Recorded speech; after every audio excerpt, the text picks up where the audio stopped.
That's a present for my little sister.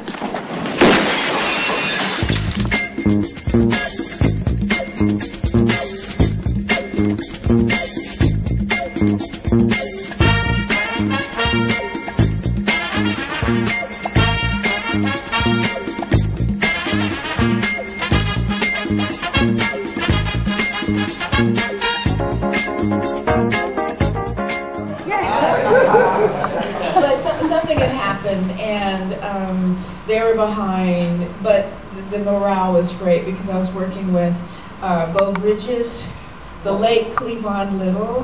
This cast is amazing. It was amazing. Julian Vaughn and the Commodores. We had a ball. Well, Richie Havens. Richie Havens, and he sang all the time, and we sat at his feet like more. You know, Vincent Gardenia is in yes. this. Julian Vaughn, who then became a congressman. Right. He was very good. He was very good. He was very handsome. He loved his role. He loved his bandages and his blood and everything. He really loved it. So we were in Buckhead, Georgia, which is now a huge suburb. Right. When we shot, it was only like cows and manure. And a Holiday Inn. And Cleveland, when they got there, these big movie stars go, "Where are we?" And I'll take 2 rooms. That's luxury. Get a door in between. Well, you know, in your book, you talk quite a bit about how you and Richard, you had kind of, you both have personas. You both have, people have certain expectations about you, and you talk about, in particular, meeting, I think you said like there was one time when you saw each other for the first time on the set, like one early morning, and he said something about you being a farm girl and him being like low key as well. Talk about that a little bit. You just want that moment in time. I do. Well, I had actually met Richard through the late Freddie Prinze. And Freddie had told Richard that he knew me, and we had dated, but we weren't dating at the time. And Richard said, "No, you don't, man." So that's when I first met Richard. And I think from that meeting, it was very humorous. I don't want to digress to it, but Richard thought I'd be perfect for Grease Lightning. And at the time, my career had trajectory, and it had soared. And he was the up-and-coming, he was no longer just an ensemble actor, he was becoming a leading man. And I think that was the first leading man film he had done. So he had this thing about being late, and it had caused a ruckus. And for me, there were not that many opportunities to do black films, or a film that has a black cast about black history. So it was a real moment of, let's not mess this up.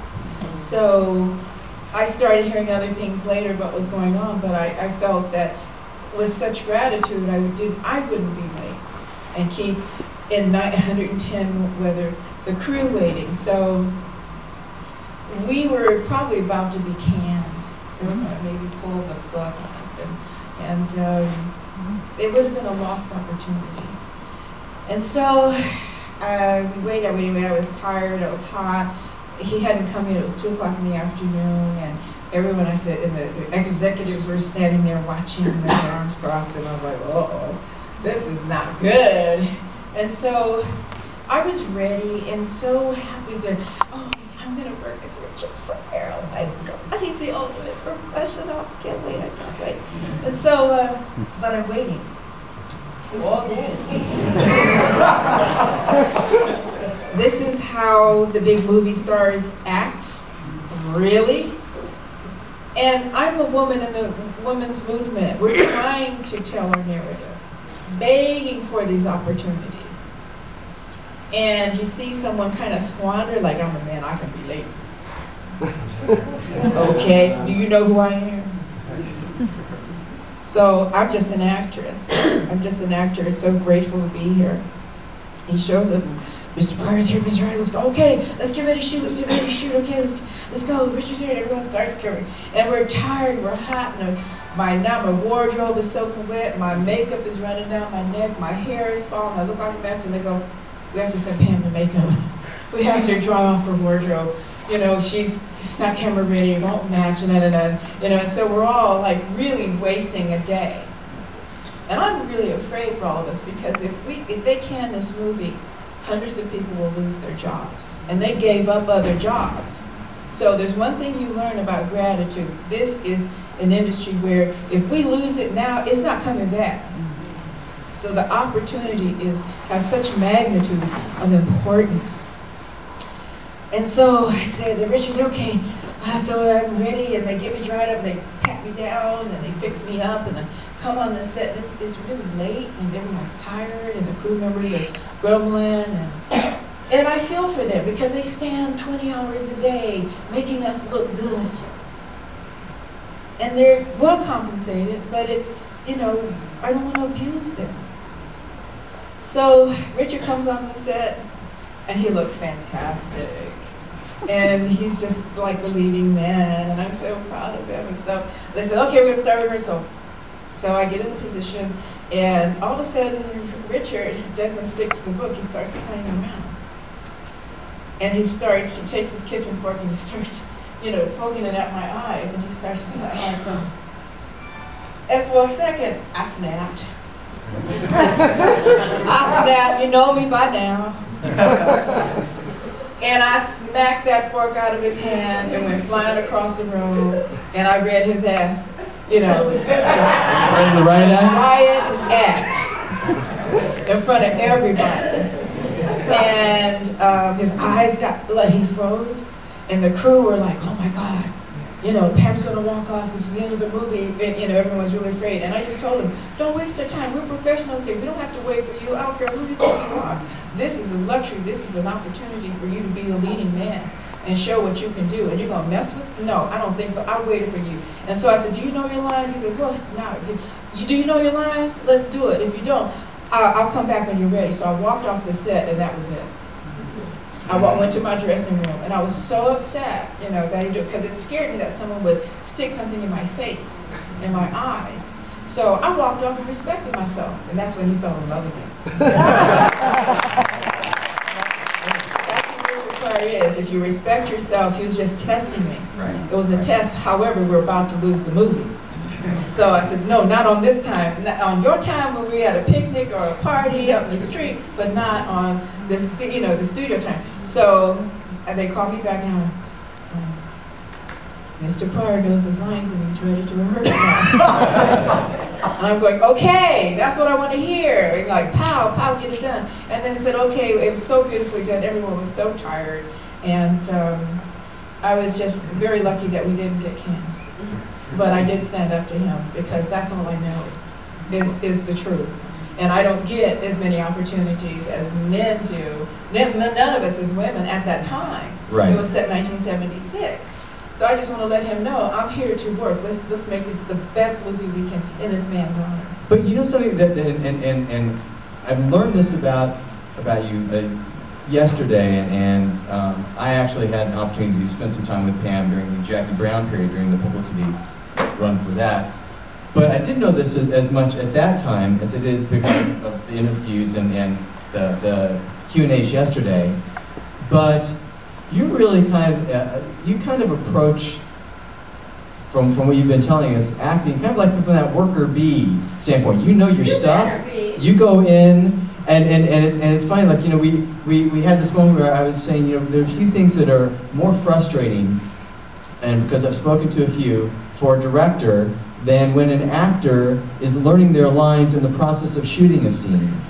And it's so frustrating for a director. And you mentioned a couple times about, and I think in particular like bonding with William Marshall, about the knowing your lines and knowing everything and being able to work.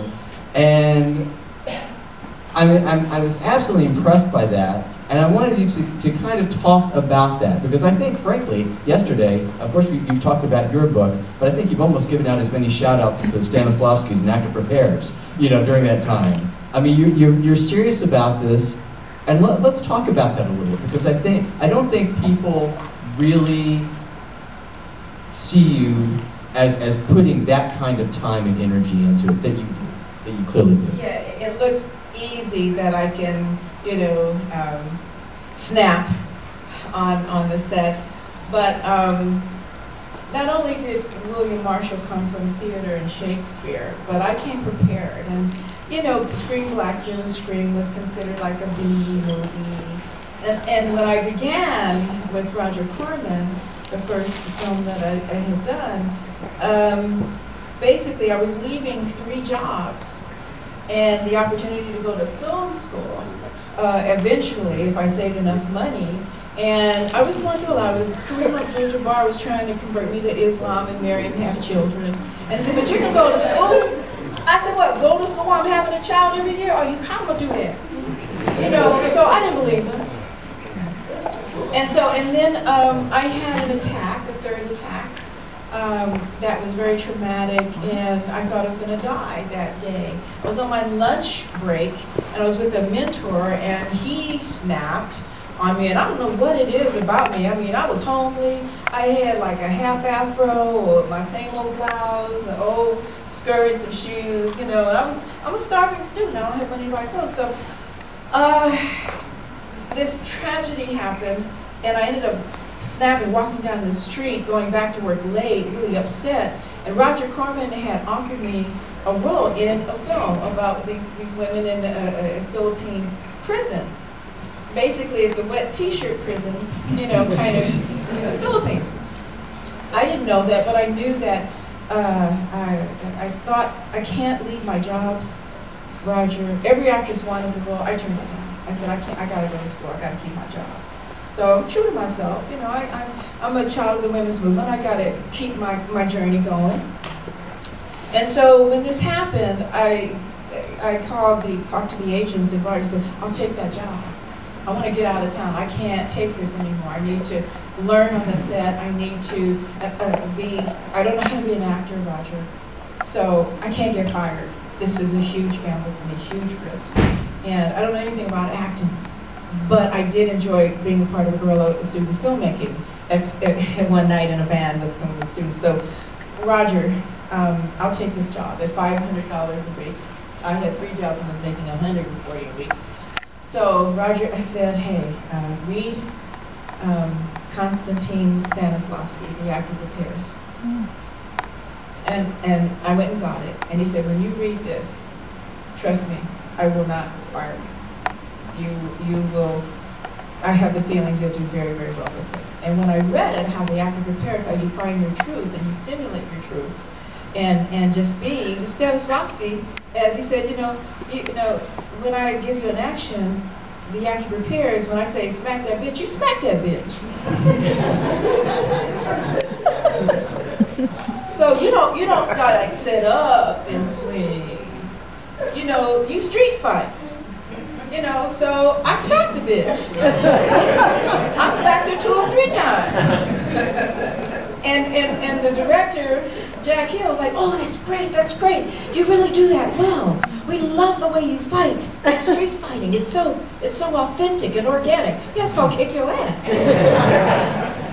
And so the dailies came in really, really well. And one of the actresses had said, you know, Pam, you know, don't learn your lines. You have to learn your lines the night before. It's a B movie. You can learn them that part. So I said, Stanislavski said, you got to prepare. You got to, no, I'm honest. You guys have money, you have boyfriends, you have husbands. I'm a starving student. I can't be fired.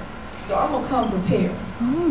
And so I had been studying, learned all my lines, and Jack talks about it. I didn't know that he gave me kudos for coming prepared and on time and not late. And I was afraid because I didn't want to get fired. So when I came to work, I came to work.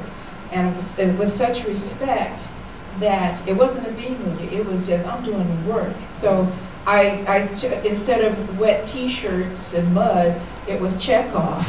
You know, it was the chariot. It was, I'm doing the work. Well, you know, and much is made of the Corman School of Filmmaking But I think it's made. Look who came up. Well, Robert De Niro. Look De at Niro, Jonathan Demme, Scorsese, Yes. so many people. But I think people they when they talk about the Corman School of Filmmaking, they're thinking of making $1 go for 4 days and doing that. But they don't look at it from the amount of work that goes in to make that possible. And that's what struck me as outstanding. But then, all right, so you go into it and you're coming into it about, I can't lose a job. All of my work. Right. You know, because you're working with seasoned actors, with Jackie Brown, you know, or even Cleveland Little and Bo Bridges, but with Jackie Brown, I'm working with Robert De Niro, Michael Keaton, you know, Robert Forster and Samuel Jackson. I had known Michael Keaton when he was a stand-up comedy, you know, comedian, and he had done Beetlejuice, and he should have won an Oscar for that. He was so good in Beetlejuice. The energy, oh my God. And I'm so glad you bring Jackie Brown into it now, because, and I didn't know about this until you talked about it yesterday, about you mapping out your story on the wall with your storylines as they're going with Jackie, with each one of the characters, and what is said to me then, that rather than just being at the service of that script and of Quentin, that you were really in a partnership with Quentin to bring that character to life. I had to be. He had invested 2 years of his life to write that for me from Rum Punch. And amazing that, you know, my life in the book and in the film was so Gumpian. I have these Gumpian moments. I was with Warrington Hudlin in the car and we were driving to Hollywood, and he was saying, you know, Quentin Tarantino said he's going to write, you know, a movie for you. Yeah, right. After Pulp Fiction and Reservoir Dogs, me? Why me? I said, first of all, I'm a woman, he usually writes for men. I mean, get it. He said, no, he said, really, he's going to do it. So we're in traffic, and I'm driving, and Warrington's New York, he doesn't drive, he's sitting on the side, and he goes, you're not going to believe this, but that's Quentin Tarantino.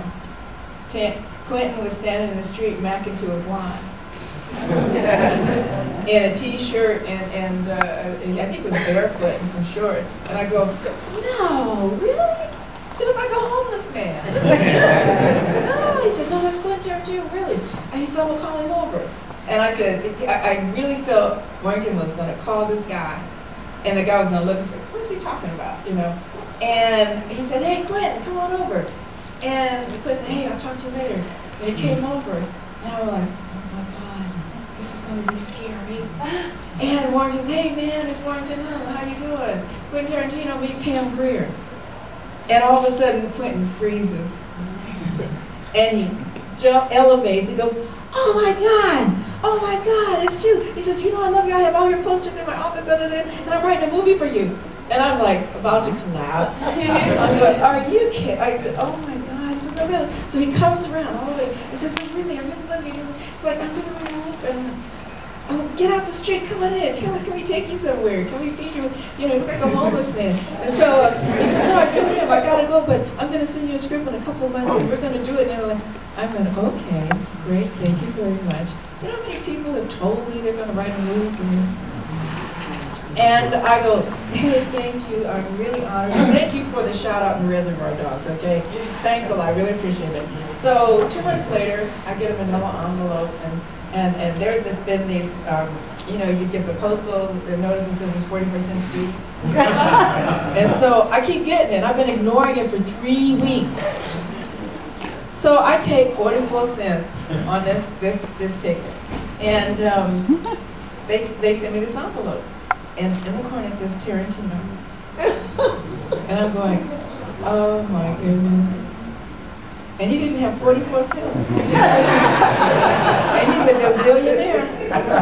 I said, oh, it's going to be low budget. Okay. All right. I can deal with it. I can deal with it. You know, I'm humble. I can do it. So I opened it up and there was Jackie Brown. And it was truly amazing, and the rest is history. And in my hotel room, I had a schematic of the entire storyline across the wall, like 50 feet long, with all the pages. First act, second act. And then I had the story between Ordell and Jackie and their pages. And then under that, the storyline of Michael Keaton and Jackie, and then Robert Forrester. And these are three different lies in the whole story. And Quentin's shooting out a sequence. I had a migraine. And he would say, you know, Pam, you're going to have to help me because we're shooting out a sequence. Sometimes I might get lost. I may not know what I'm doing, so kind of, you know, keep up. You got to help me with this. And I'm saying, right, you're the director. So there were times he said, have we shot that yet? Well, how would you feel if you shot that? You know, we shoot that already. What do you? And as an actor, you need to know where you're going to land. And you work backwards. I said, we haven't landed yet. Well, we did this, but we haven't landed yet, so I can't give you that emotion yet, because we haven't shot that with him. It was just like, oh my God. And, and I took a picture of it and showed it to him. I said, I said, this is the only way to keep up with you. You talk fast, you move fast, your brain moves. Sam Jackson talks fast, Michael Keaton talks fast. It was a movie of fast talking people. You know, and the scene with Michael Keaton, I sat in the interrogation room for 8 hours and I didn't even pee. And I wanted to feel like I was, you know, being trapped and pressured.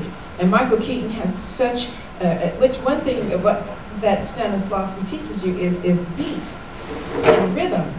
And Michael Keaton has a temper that is so fast that you say, what'd you say?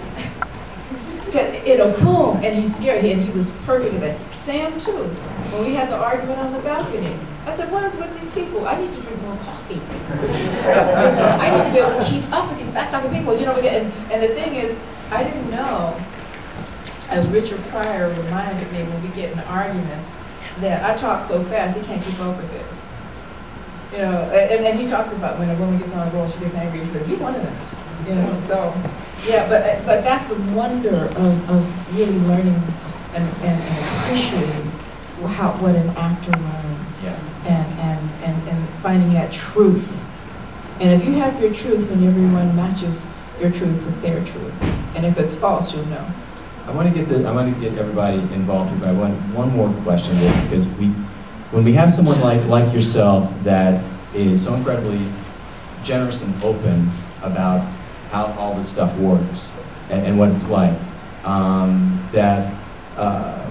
I've been curious about what your thoughts were as you were going through the recognition from Jackie Brown. And you went through a little bit of an awards campaign, and you went through that process, and from my standpoint, and from other standpoints, and the people that were working on your behalf and everything, it was an opportunity for a lot of people to really kind of finally give you the credit that they hadn't been able to give for one reason or the other up until that time. And so there were a lot of people that were writing about you at that time, saying, we've always thought this about Pam. And now we're kind of given permission to talk about her in this way, as far as the way, as far as how she can bring a character, to the screen. From your position, going through that, what was that period like for you? It was a very rewarding period, because often you don't know, as the audience and the layman outside, that I'm up for a lot of roles because of how I approach my work. But if you're too tall, you don't get the job. And you can have a master's in drama and acting, but you go out for roles and the leading man is shorter than you, you're not going to get the job. So I always question the thespians that come to me and they want to invest their lives in something, make sure they can teach or have something else to fall back on, because a lot of actresses become very disheartened when they can't land roles because of their height or the size of their hips, or if they're very dark. Now, you know, we've had some issues about Nina Simone regarding her skin color. Well, they had asked me to screen test for Tina Turner, and I know Tina. And I sing and I dance and I have a lot of energy. And but I know Tina's 5 feet. She's 5'1". I'm 5'9". And with high heels on, I'm like 6'3". I can dunk. And I do dunk. So when I was asked to test, I said, and it was Reuben Cannon, a dear friend of mine, one of the first black casting directors. I said, Reuben, now I'm doing Frankie and Johnny and the Claire de Lune in San Diego. When you're naked on stage, wrapped in a sheet, if you've ever seen that play, it's wonderful. I saw Kathy Bates do it at Manhattan Theater Club, and I said, that's That's what I signed to do? I have to be butt naked? Should I wax? Yes, I did it, and yes, you saw it. It should be done again. So, I said, who's playing Ike? And he said, oh, Lawrence Fishburne. And I had just seen Lawrence, Margie took me to see one of his one-man play here with Heavy D. And I said, well, how tall is Lawrence Fishburne? He said, oh, he's 6'3". And I said, no, he isn't. I just saw him with flat-footed sandals. I'm taller than him. I said, okay, I'm missing something here. Is this a new version of Ike and Tina? And I'm going to be a real tall version? Tina Turner 2.0? Yes. So I said, when I put on high heels, I said, he's going to have to rest his head on my shoulder. And how's he going to throw my big behind across the room? And I'm a director writer, so I knew that's not going to work. So I said, thank you very much. I'm humbled that you want me to test, but I won't get it because I'm not going to fit that type.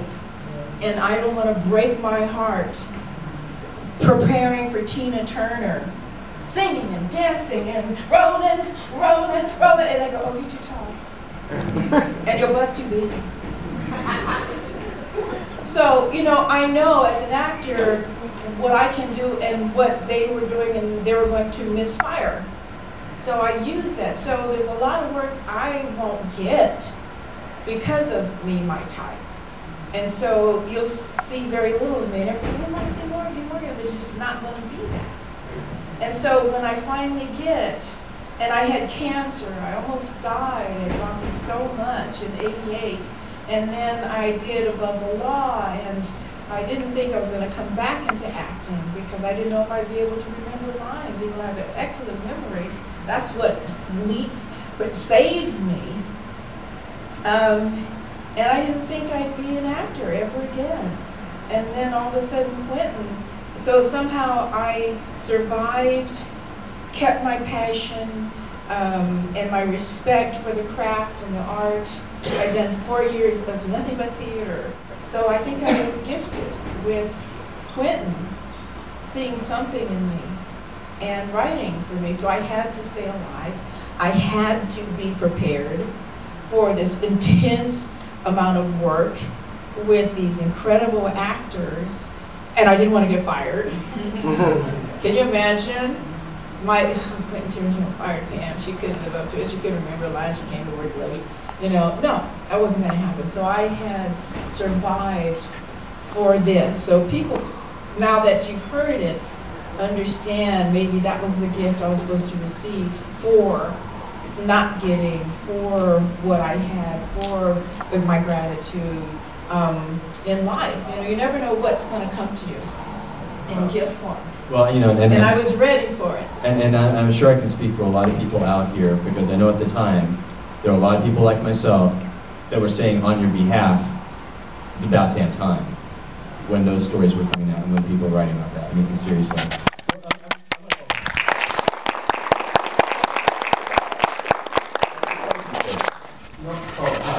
You know, a lot has been written about the golden age of Hollywood in the 70s. Yes. And the great cinema. But I'd like to hear from your point of view what you feel maybe has been lost from the 70s American cinema compared to today. What qualities were just ephemeral for that moment from your work that you've done? Well, in the 70s, these students that I had met on the campus of UCLA when I walked out the dean's office of admissions, talking to my mom, Mom, I can't afford it, I have to come back home, it's so expensive here.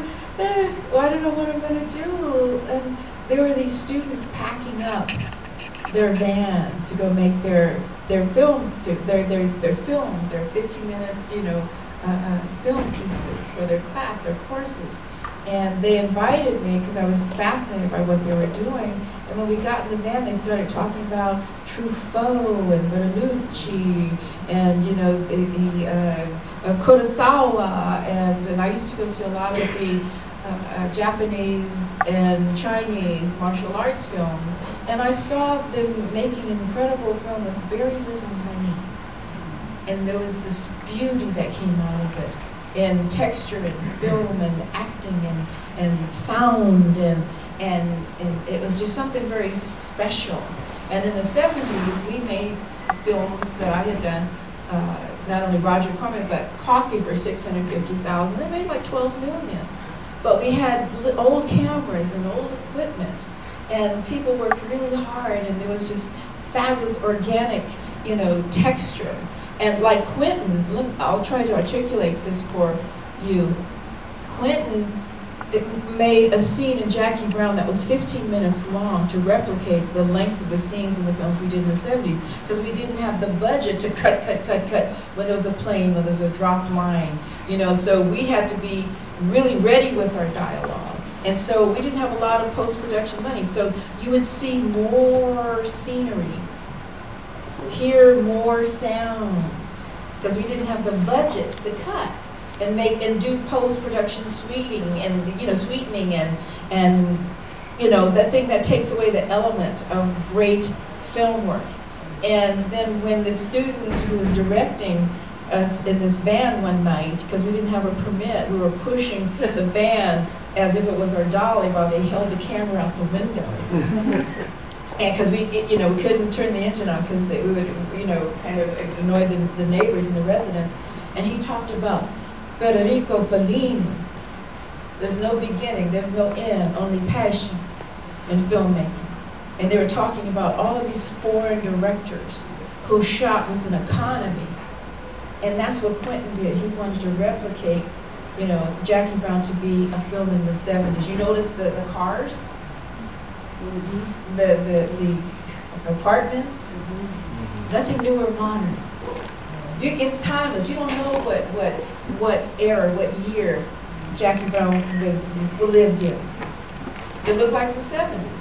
The music was the 70s. The wardrobe was the 70s, right? We shot it 98, 97, 98. So he replicated a wonderful time in filmmaking that was done with an economy, and how they maximized that dollar, maximized that time. They had little lights would explode, and so we saw more shadows. We saw things that were just, that's why I think a lot of those films from that era people love. Because today it's CGI and fast cuts. And your brain is going, oh, you can't settle and enjoy. And then one thing Quentin did, which was out of the 70s, was he likes to look at the actor being still. Like the walk in the beginning, Jackie is still, very still on the escalator, the people move her. He captures people's stillness. And that's what is a part of like a 70s filmmaking. And maybe it wasn't as supercharged as it is today, but that's what made it special. You can really have a chance to engage with the actor, with the character, the subtext. Because I'll look at him and go, oh, I just recognize that, I just saw that, that's really interesting. And it took Quentin literally 3 days to light that 15-minute scene. He said, Pam and Sam, don't drop a line. Because it's 15 minutes long, I don't want to cut. Once Sam comes through the door, I want him to go all to the marks, and you have your dance to the record, to get the gun, light the cigarette, I don't want to see it. You know, and it was just such a wonderful, long, lingering European scene. And that's what I miss, and that's the difference of what we do. American cinema is different unless you have a director and a cutter who is influenced by European filmmaking. Then you'll see the difference. And that's what I know and I recognize is something that's missing today. You know, if any of you have been here for yesterday and today, every single time Pam answers a question, it's like its own DVD extra. Bonus! But unfortunately, because of that, we only have time for one more question. Oh, no! Come on! So, make it good. But I have to be interested. Oh, yeah, she didn't say anything. I didn't know anything. I belong to the Film Society. I know everything. I see no movies that she does. I doubt it. I'll stay and see 6 movies. I I saw Raging Bull 52 times. How many times did you see it? And I saw the mic in the top of the staircase, that it was a perfect scene. I asked Scorsese at Richard Dreyfuss's wedding, you know, I really like the movie. I saw it 52 times. I saw it when the mic was in the top of the frame, when Jackie, she comes in, and it's like Pesci and De Niro, he goes up after it. You called out Scorsese? Yes, I did. You know, I'm crazy. You know? And he said, you saw it 52 times, and you saw the mic? He said it was a perfect. I didn't think anyone noticed the mic until you can see a hand slowly move it out. And he liked that scene so much. I said, I liked it too. You should have kept it. And those things, he said, will you come work for me? I said, absolutely. I'll come here for you. I'd love to apprentice for you in a heartbeat. Okay. Okay. Go. Okay, Pam, one of the things that's great about this series is that it's allowing me to see the trajectory of your career. So I wonder, where was your head at in 1977 when you made the film, coming out with the Corman films and the blaxploitation films? Were you looking for a change? Were you looking for people to take you more seriously? What were you looking for? I wasn't looking for people to take me more seriously as an actor. I wanted to work with Richard and Paula Weinstein and Hannah Weinstein, the producers, and Melvin Van Peebles, and how he pitched the story to me, and how he wanted to be a historical narrative, but a little bit of fantasy in it, you know. And Melvin is I couldn't wait to work with Melvin. You know, he was so much fun. And I was so brokenhearted when he had left the project when I arrived. So when I did Grease Lightning, I wanted to make sure I was together in my craft. See, I don't care about what everybody else is going to do. Just bring it. We got to do the work. This is an opportunity for all of us that we can't squander. So I have to bring it so they'll have something to work off of. My energy, I'm there. It's a privilege, you know. And I just found it just magnificent to do. And I thought, okay, even though I had done the other films seriously, and whether everyone else around me wasn't or not, I'm going to do my work. And then I did Grease Lightning, and I said, I just want to do the best work because I'm working with Richard Pryor, who is very, very good. Now, little do you know, he had a 6th grade education and couldn't read well, and he had to learn his lines phonetically. So he was, you know, terrified of dropping a line or not remembering. So if you kind of knew that, you helped him through it by knowing your lines, then he would know how to respond. And the best way actors work is eye contact and listening. And that'll pull you along, like in theater. You turn your eye away from actor and you're lost. You know, you're just going to be, and that's what I learned. And then to be around Cleveland with all these incredible people, I said, if we can just get this done and make it a great film, that's great. And then what you do today will help you with your next project. You know, it's all a commitment, you know, in your passion and what you learn. And you get so much out of it every day working with someone. Sometimes I don't want to go home. I want to stay on the set. They say, oh, Pam Grier, you go home, we're going to shoot these things. Oh, I want to stay and watch. Because I studied screenplay writing with John Truby. And I studied acting with Jeff Corey, Richard and I. And you want to say hi, and he says, oh, you're great. I love what you do. And so that helps you feel like, yeah, I'm doing it. But I want to do theater. Because there's no take 2. That's only one take. And I want to be ready for theater when I do The Boys, when I do the Sam Shepard play. 90 minutes and no intermission, full for love.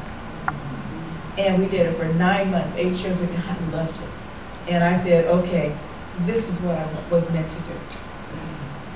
Well, everyone,